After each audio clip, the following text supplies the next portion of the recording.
नमस्कार। Vision IAS के news today के इस अंक में आप सभी का स्वागत है। इस अंक में हम आपके लिए लेकर आए हैं यूपीएससी परीक्षा की दृष्टि से महत्वपूर्ण कुछ अहम खबरें। इस अंक की सबसे पहली खबर विद्युत मंत्रालय से। हाल ही में विद्युत मंत्रालय ने विद्युत उपभोक्ताओं के अधिकार नियम 2020 के माध्यम से विद्युत उपभोक्ताओं के अधिकार अधिसूचित किए हैं। हालिया नियम अधिकारों को निर्धारित करके नागरिकों को सशक्त बनाएंगे। साथ ही ये अधिकार वितरण कंपनियों को उपभोक्ताओं के प्रति अधिक जवाबदेह भी बनाएंगे। आपको बता दें कि विद्युत समवर्ती सूची का एक विषय है, इसलिए केंद्र इस सूची पर विधि बनाने के लिए अधिकृत है और ऐसी विधि को सभी राज्यों में लागू किया जाएगा। आइए अब इन नियमों की मुख्य विशेषताओं को जानते हैं। नियमों के तहत प्रीपेड और स्मार्ट प्रीपेड मीटर के लिए नए कनेक्शन से बिलिंग में होने वाली देरी और दोषपूर्ण मीटरिंग के मुद्दे हल होंगे। उपभोक्ताओं को उनके अधिकार के रूप में 24 घंटे विद्युत की आपूर्ति प्रदान की जाएगी। हालांकि विद्युत विनियामक कृषि जैसी कुछ श्रेणियों के उपभोक्ताओं के लिए विद्युत आपूर्ति के अपेक्षाकृत कम घंटे निर्धारित कर सकते हैं। नए नियमों में उपभोक्ताओं के लिए क्षतिपूर्ति का प्रावधान भी किया गया है।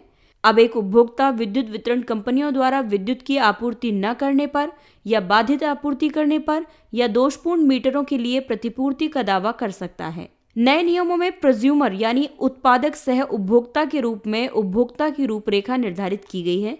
प्रोज्यूमर वे उपभोक्ता हैं जो ऊर्जा उपभोग के साथ साथ ऊर्जा उत्पादन भी करते हैं। इस व्यवस्था में प्रोज्यूमर उपभोक्ता बने रहेंगे।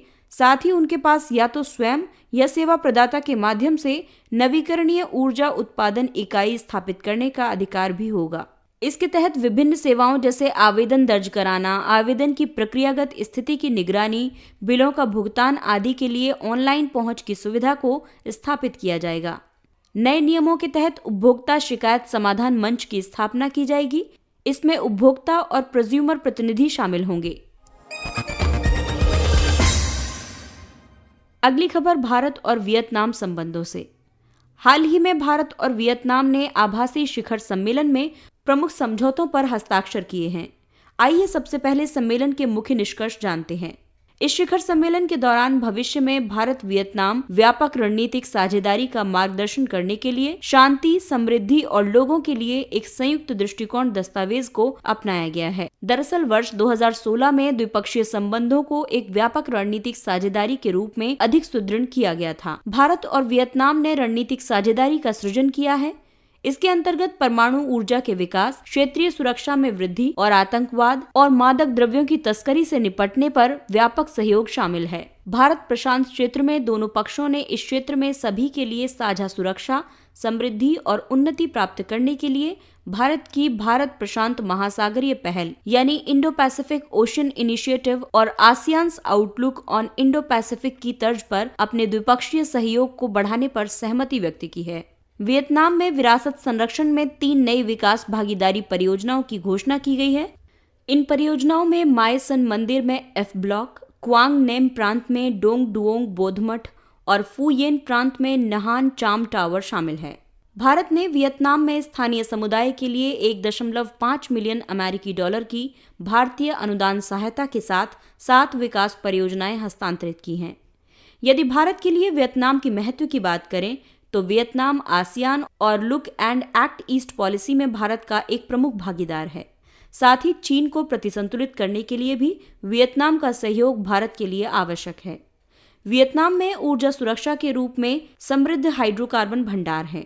आइए अब भारत प्रशांत महासागरीय पहल यानी IPOI के बारे में जानते हैं। ये पहल नवंबर 2019 में थाईलैंड में आयोजित पूर्वी एशिया शिखर सम्मेलन में आरंभ की गई थी। ये पहल लगभग 7 स्तंभों पर केंद्रित है, जैसे समुद्री सुरक्षा सहित समुद्री पारिस्थितिकी, समुद्री संसाधन, क्षमता निर्माण और संसाधन साझाकरण। इसके साथ ही आपदा जोखिम न्यूनीकरण एवं प्रबंधन, विज्ञान, प्रौद्योगिकी और शैक्षणिक सहयोग और व्यापार संपर्क तथा समुद्री परिवहन मुख्य स्तंभ हैं। यदि ASEAN's outlook on Indo Pacific के बारे में बात करें तो ASEAN's outlook on Indo Pacific Bharat प्रशांत क्षेत्र में सहयोग को बढ़ावा देने के लिए आसियान की केंद्रीयता को अंतर्निहित सिद्धांत के रूप में स्थापित करता है।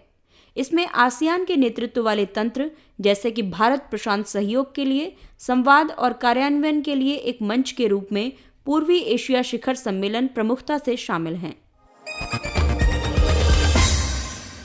अगली खबर पर्यावरण से संबंधित है। पर्यावरण, वन और जलवायु परिवर्तन मंत्रालय ने भारत में तेंदुओं की स्थिति पर रिपोर्ट 2018 जारी की। इस रिपोर्ट में कई आयामों पर चर्चा की गई है, जैसे प्रजातियां, आबादी, खतरा, IUCN स्थिति आदि। तो आइए सबसे पहले बात करते हैं प्रजातियों की। इसके तहत तेंदुआ सर्वाधिक अनुकूलन क्षमता वाले मांसाहारी पशुओं में से एक है और वर्तमान में ये मानव आवासों के निकट अधिवासित होने लगे हैं। तेंदुओं की भारतीय उपप्रजातियां देश के सभी वन पर्यावास क्षेत्रों में पाई जाती हैं, लेकिन ये केवल शुष्क रेगिस्तानों में और हिमालयी क्षेत्र में वृक्ष रेखा से परे नहीं पाई जाती हैं। तेंदुओं की आबादी की बात करें तो वर्तमान में भारत में वर्ष 2014 की तुलना में 12,852 तेंदुए हैं। इस अवधि में तेंदुओं की संख्या में 60% की बढ़ोतरी हुई है। ये सबसे अधिक आबादी है। राज्यवार तेंदुओं की आबादी में मध्य प्रदेश प्रथम स्थान पर है, जहां 3,421 तेंदुए हैं। 1,783 तेंदुओं की संख्या के साथ कर्नाटक दूसरे स्थान पर और 1,690 तेंदुओं के साथ महाराष्ट्र तीसरे स्थान पर है। वहीं क्षेत्रवार बात करें तो मध्य भारत और पूर्वी घाट में तेंदुओं की संख्या में अधिक वृद्धि हुई है। रिपोर्ट के मुताबिक तेंदुओं को कई प्रकार के खतरे हैं, जैसे अवैध शिकार, आवासों की क्षति, प्राकृतिक शिकार की कमी और मानव पशु संघर्ष आदि।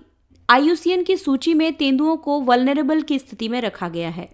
इसके साथ ही ये वन्य जीवों और वनस्पतियों की लुप्तप्राय प्रजातियों के अंतर्राष्ट्रीय व्यापार पर अभिसमय यानी साइट्स के परिशिष्ट 1 में और वन्यजीव संरक्षण अधिनियम 1972 की अनुसूची 1 में सूचीबद्ध है। राजस्थान मानव तेंदुओं के संघर्ष को कम करने और तेंदुओं की आबादी के संरक्षण के लिए एक तेंदुआ परियोजना का शुभारंभ करने वाला प्रथम राज्य था। तेंदुआ भारत में पाई जाने वाली 4 बड़ी बिल्ली प्रजातियों में से एक है।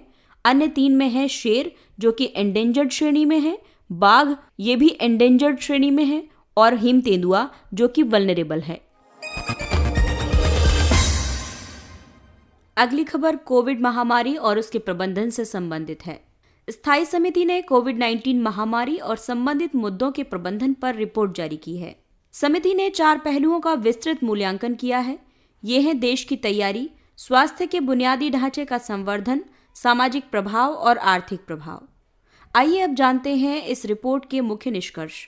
यदि तैयारी की बात की जाए तो राष्ट्रीय आपदा प्रबंधन प्राधिकरण NDMA 2005 और महामारी रोग अधिनियम 1897 के तहत एक राष्ट्रीय योजना और दिशा निर्देश तैयार करना शामिल है। ये भविष्य में इस प्रकार के संकट के प्रति त्वरित प्रतिक्रिया के लिए केंद्र, राज्यों और संघ शासित प्रदेशों के बीच समन्वय के लिए एक प्रभावी कार्यात्मक संस्थागत तंत्र के लिए आवश्यक है। साथ में NDA में एक अलग इकाई का गठन किया जाना चाहिए और ये भविष्य में कोविड-19 जैसी महामारियों को नियंत्रित और प्रबंधित करने में विशेषज्ञता प्राप्त संस्था होगी।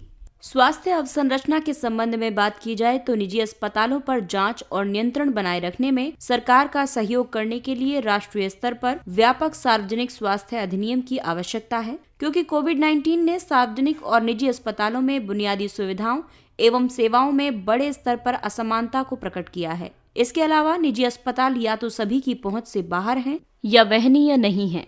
बीमा दावों को अस्वीकार करने के मामलों को रोकने के लिए सभी अस्पतालों का विनियामक पर्यवेक्षण अपरिहार्य है। आइए अब जानते हैं महामारी के सामाजिक प्रभाव। महामारी और अपर्याप्त सामाजिक सुरक्षा से संबद्ध अनिश्चितता तथा लॉकडाउन से हुई अपनी नौकरियों की हानि की वजह से श्रमिक अपने गृह राज्य में लौट आए। जब तक एक राष्ट्र एक राशन कार्ड को सभी राज्यों या संघ शासित प्रदेशों में लागू नहीं कर दिया जाता, तब तक राशन कार्डों के अंतर राज्य संचालन की अनुमति दी जानी चाहिए। महामारी की वजह से मध्याह्न भोजन से वंचित बच्चों को राज्यों द्वारा सूखा राशन या भत्ता वितरण सुनिश्चित करने की अनुशंसा की गई है। रिपोर्ट के मुताबिक महामारी के आर्थिक प्रभाव के संबंध में कहा गया है कि कोविड-19 महामारी नौकरियों की अस्थायी हानि, अनौपचारिक क्षेत्रों में अनिश्चितता तथा कुछ सूक्ष्म, लघु और मध्यम उद्यमों के बंद होने के लिए उत्तरदायी है।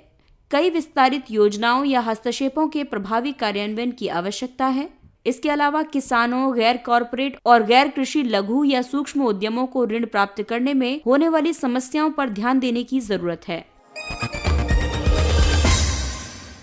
अगली खबर श्रम मंत्रालय से संबंधित है। श्रम मंत्रालय ने मजदूरी संहिता 2019 के लिए सलाहकार बोर्ड के संबंध में प्रावधानों को अधिसूचित किया है।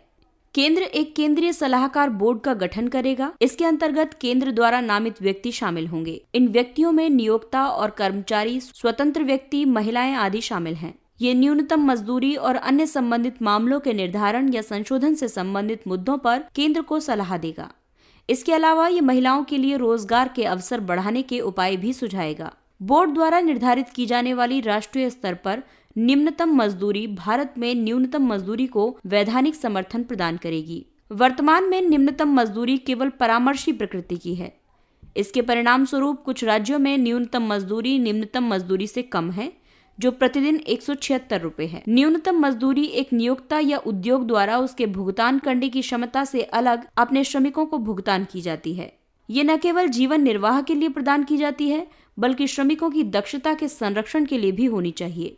दरअसल मजदूरी संहिता उन 4 श्रम अधिनियमों में से एक है जिनकी अगले वर्ष 1 अप्रैल से लागू होने की संभावना है। जुलाई में केंद्र सरकार ने मजदूरी संहिता के लिए नियमों का प्रारूप जारी किया था। इसके प्रमुख प्रावधानों में से एक न्यूनतम मजदूरी के निर्धारण का उपबंध करता है। प्रारूप के अनुसार एक दिन के आधार पर मजदूरी की न्यूनतम दर की गणना के लिए 6 मानदंडों का उपयोग किया जा सकता है, जिनमें शामिल है प्रतिदिन प्रति इकाई 2700 कैलोरी ग्रहण करना, प्रति मानक श्रमिक वर्ग परिवार में प्रतिवर्ष 66 मीटर वस्त्र का उपयोग करना। मानक परिवार में 4 व्यक्ति शामिल होते हैं, स्वयं, पति या पत्नी और 2 बच्चे। भोजन और वस्त्रों के व्यय का 10% हिस्सा आवास के किराए पर व्यय होना चाहिए। ईंधन, बिजली और व्यय के अन्य विविध मदों में न्यूनतम मजदूरी का 20% हिस्सा खर्च होना चाहिए। बच्चों की शिक्षा, चिकित्सा आवश्यकता, मनोरंजन के लिए व्यय और आकस्मिकता व्यय के लिए न्यूनतम मजदूरी का 25% व्यय होना चाहिए।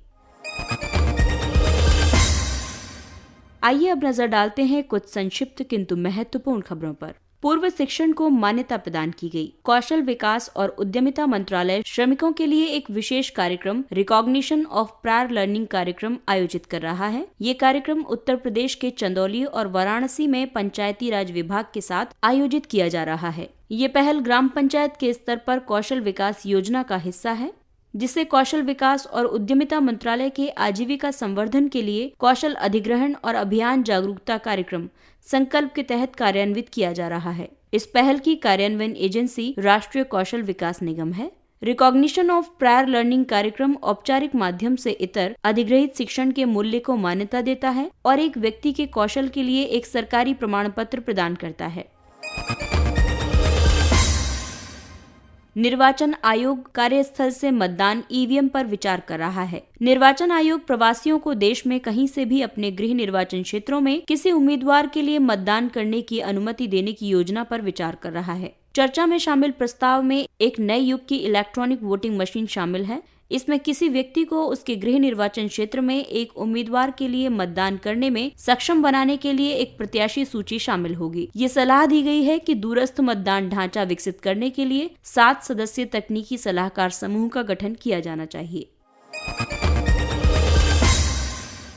उपसतही छिद्रयुक्त संरंध्र पात्र। ये थार मरुस्थल के गांव में छोटी भूमि जोत वाले कृषकों को लाभ पहुंचाने के लिए लघु सिंचाई का एक नया मॉडल है। ये आईआईटी दिल्ली द्वारा समर्थित है। एक एसएसपीवी स्थान विशिष्ट की मृदा और लकड़ी के चूर्ण यानी बुरादा से बनी होती है।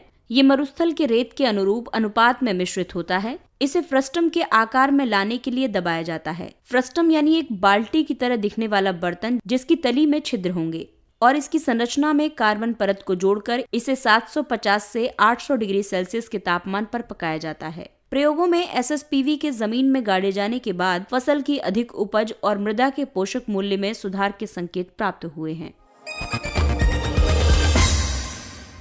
ढोकरा आलंकारिक कृतियां। ढोकरा कलाकृतियां धातु की मूर्तियां हैं जिन्हें लुप्त मोम ढलाई तकनीक का उपयोग करके कांस्य और ताम्र मिश्र धातुओं से बनाया जाता है। ये नाम पश्चिम बंगाल के पारंपरिक धातु कर्मियों ढोकरा डामर जनजाति के नाम पर रखा गया है। एक सबसे प्राचीन ढोकरा कलाकृति मोहनजोदड़ो की नृत्यांगना है। सुएज नहर आर्थिक क्षेत्र। मिस्र द्वारा सुएज नहर आर्थिक क्षेत्र में निवेश करने के लिए भारतीय फार्मा कंपनियों को प्रोत्साहन दिया जा रहा है। सुएज नहर जोन सुएज नहर मार्ग के निकट अवस्थित है। ये मुख्य अंतर्राष्ट्रीय समुद्री मार्ग पर अवस्थित है। ये मार्ग अंतर्राष्ट्रीय ट्रंक मार्ग माना जाता है जो स्वेज नहर के माध्यम से यूरोप और पूर्वी उत्तर अमेरिका को एशिया के साथ जोड़ता है। स्वेज नहर भूमध्य सागर और लाल सागर को जोड़ती है। खुदीराम बोस का जन्म 1889 ईस्वी में पश्चिम बंगाल के मिदनापुर जिले में हुआ था। वे स्वतंत्रता आंदोलन के सबसे युवा नेताओं में से एक थे और उन्होंने वर्ष 1905 में बंगाल विभाजन के समय अंग्रेजों के विरुद्ध विरोध प्रदर्शनों में सक्रिय रूप से भाग लिया था। वे बंगाल में क्रांतिकारी गतिविधियों का प्रचार करने वाली संस्था अनुशीलन समिति में शामिल हो गए थे। उनका संबंध मुख्य रूप से मुजफ्फर षड्यंत्र मामले से था, जो कि वर्ष 1908 में हुआ था। इसमें प्रफुल्ल चाकी के साथ मिलकर उन्होंने ब्रिटिश न्यायाधीश मजिस्ट्रेट डगलस किंग्सफोर्ड की हत्या का प्रयास किया था, जिसके लिए उन पर मुकदमा चलाया गया था। शीत अयनांत या संक्रांति 21 दिसंबर। ये एक खगोलीय घटना है जब सूर्य मकर रेखा पर पहुंचता है। इस दिन उत्तरी गोलार्ध में सबसे छोटा दिन और सबसे लंबी रात्रि होती है। इस दिन दक्षिण ध्रुव सूर्य की ओर झुका हुआ होता है। पृथ्वी के घूर्णन की धुरी उसके कक्षीय तल पर 23.4 डिग्री के कोण पर झुकी हुई है। पृथ्वी के घूर्णन और परिक्रमण जैसे कारकों के साथ संयोजित ये झुकाव ग्रह पर किसी भी स्थान पर वर्ष के विभिन्न दिनों में प्राप्त होने वाले सूर्य के प्रकाश की अवधि में भिन्नता का कारण बनता है। शीत अयनांत 21 या 22 दिसंबर को होता है। इसके साथ ही ये अंक समाप्त होता है। अगले अंक में फिर मुलाकात होगी कुछ अन्य महत्वपूर्ण खबरों के साथ। तब तक के लिए आप अपना ख्याल रखिए, सुरक्षित दूरी बनाए रखिए, मास्क पहनिए। नमस्कार।